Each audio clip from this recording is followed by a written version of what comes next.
kita tidak mengcoding hasil wawancara kita ya, jadi malah asal comot saja, ambil-ambil gitu, mana yang penting gitu kan. Coding ini kalau istilah, kalau ibaratkan tulang punggung, itu tulang punggungnya penelitian ya. Jadi kalau tubuh tanpa tulang punggung itu kan tidak bisa berdiri. Nah, di penelitian kualitatif, coding ini adalah tulang punggungnya. Jadi tulang punggungnya di sini, di proses coding ini.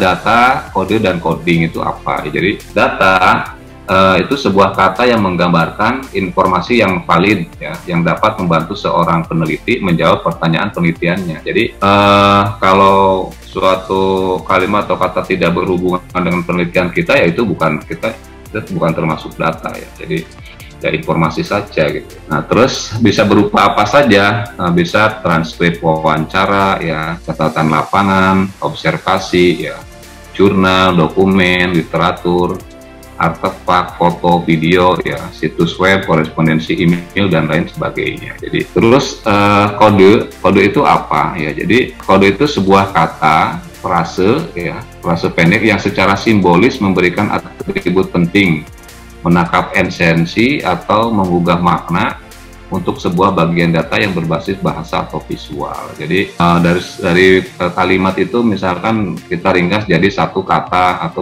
dua atau tiga kata seperti itu ya. Coding itu apa ya? Coding itu proses pemberian kode label pada kata, frase, kalimat atau paragraf yang mewakili kode tersebut. Kode bisa apa saja, umumnya adalah konsep atau istilah. Terus proses coding itu proses mendasar pengolahan data. Visualisasi tanpa coding tidak ada visualisasi. Jadi kalau kita tidak mengcoding ya, tidak memberikan istilahnya label pada data kita tidak bisa tuh melakukan visualisasi atau melakukan kategorisasi gitu. Jadi kalau tidak ada proses coding ya tidak ada proses analisis kan. Makanya saya bilang bahwa coding ini adalah proses adalah tulang punggung dari analisis kualitatif ya. Jadi terus proses analisis yang diperlukan saat mengolah data terlepas menggunakan software atau tidak. Jadi coding ini mau pakai software apa tidak, kita tetap melakukan coding kalau menganalisis data kualitatif ya. Nah, fungsinya software itu untuk mempermudah kita ya, mempercepat kita dalam melakukan coding dan seperti itu. Jadi tahu posisinya software itu di mana gitu ya. Jadi, sama seperti kita mengetik mesin ketik sama komputer itu kan seperti itu. Jadi manual sama elektronik, nanti ada di slide berikutnya perbedaan antara manual dan elektronik. Nah, esensinya jelas tadi mengurangi data sangat signifikan karena kita banyak bisa meringkas dari kalimat menjadi kata, dari paragraf menjadi kata seperti itu ya. Terus menangkap ide atau isu signifikan ya jelas. Jadi memilih dan memberikan kode itu jelas kita menyeleksi mana kalimat yang signifikan, mana yang jadi ide gitu. Terus juga sarana untuk memahami fenomena ya, memahami fenomena atau makna. Terus untuk membangun konstruk ya, membangun kategori dan tema. Jadi nanti kode-kode itu kita bisa bangun, kita kelompokkan menjadi kategori-kategori dan meningkat lagi kategori bisa menjadi tema. Konstruk atau variabel konstruk atau konseptual itu definisi mental dari properti kejadian dari objek yang dapat ditangkap ya, diekspresikan dalam istilah umum, teoretikal, kualitatif atau subjektif. Jadi konstruk itu kan isinya ya kode-kode itu yang mewakili analisis kita gitu. Nah, yang terakhir dari esensi coding itu adalah membangun teori. Nah, mungkin perlu saya sampaikan bahwa tidak selalu penelitian kualitatif itu ujung-ujung menghasilkan teori ya, karena untuk menghasilkan teori tentunya harus melakukan penelitian yang sangat komprehensif gitu kan.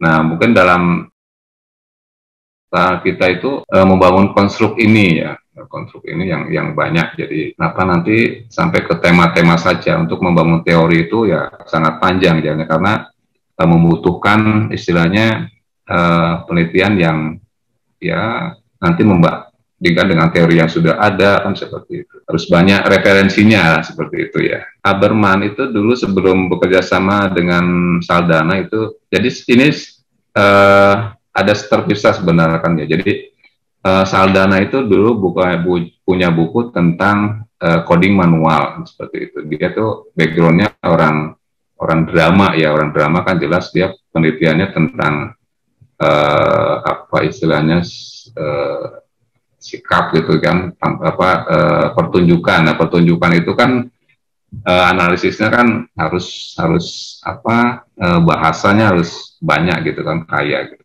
Nah, dia menulis buku tentang coding manual, bagaimana coding manual. Nah, ini terus oleh apa penerusnya dari Habermas dan Mills dan Habermas itu dipadukan tuh. Jadi buku yang sangat luar biasa bagaimana analisis kualitatif itu dilengkapi dengan coding tadi, proses coding itu. Makanya terus seperti ini ya. Jadi strategi coding itu ada proses kode ya, pemberian kode, terus penyortiran ya, terus mensintesa, terus membangun teori. Jadi nyata ke abstrak. Nah, dalam bukunya tersebut ya, Mills, Habermas, dan Saldanha itu membagi 3 proses coding di sini ya. Mereka menyebutnya coding lingkaran pertama seperti ini ya. Terus yang kedua yang di tengah ini mereka sih menyebutnya coding lingkaran setelah lingkaran pertama. Tapi saya bilang saja coding antara lah. coding antara gitu aja. Nah, yang ketiga di sini adalah coding lingkaran kedua. Ya, jadi coding antara ini antara lingkaran pertama dan kedua. Nah, kalau lingkaran pertama isi coding yang dilakukan itu deskriptif, bisa kata benda, merangkum data lapangan ya. Terus ada kode in vivo, jadi in vivo itu berarti kan di dalam ya. Jadi kata-kata yang digunakan oleh informan itu bisa kita jadikan kode gitu kan ya, bisa jadikan kode. Ini makanya kalau penelitian kualitatif itu kaya akan kosakata nanti ya. Jadi salah satu kelebihannya orang kualitatif itu kosakatanya banyak. Nah, itu jadi itu dan mau nggak mau itu harus kita kuasai, harus menguasai banyak kosakata. Terus bisa juga proses ya. Kata kerja atau menjelaskan proses ya. Terus juga bisa bersifat emosi ya, kata sifat mengungkapkan perasaan, misalkan sedih atau terharu kayak gitu, itu bisa. Terus nilai, jadi nilai yang melekat pada informan, mungkin apa ya, kejujuran gitu, jujur atau apa ya, berani kayak gitu bisa.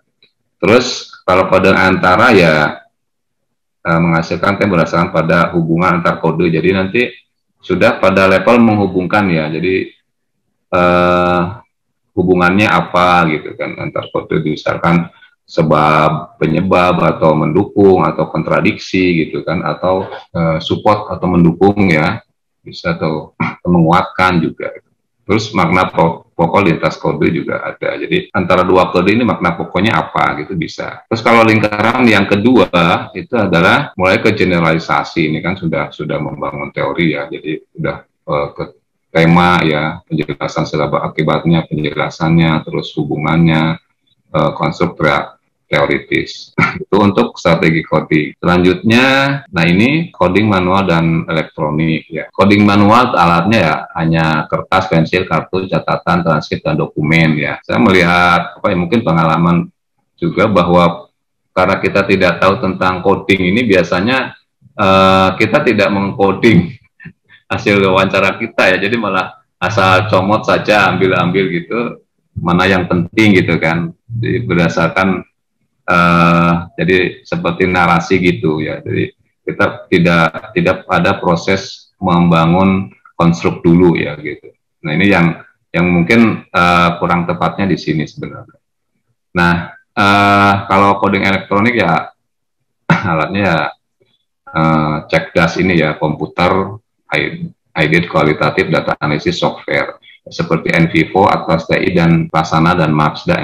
Tapi yang paling terkenal ya tentunya Atlas TI dan NVivo ya. Atlas TI dan NVivo ini dua alat software kualitatif yang banyak dikenal ya.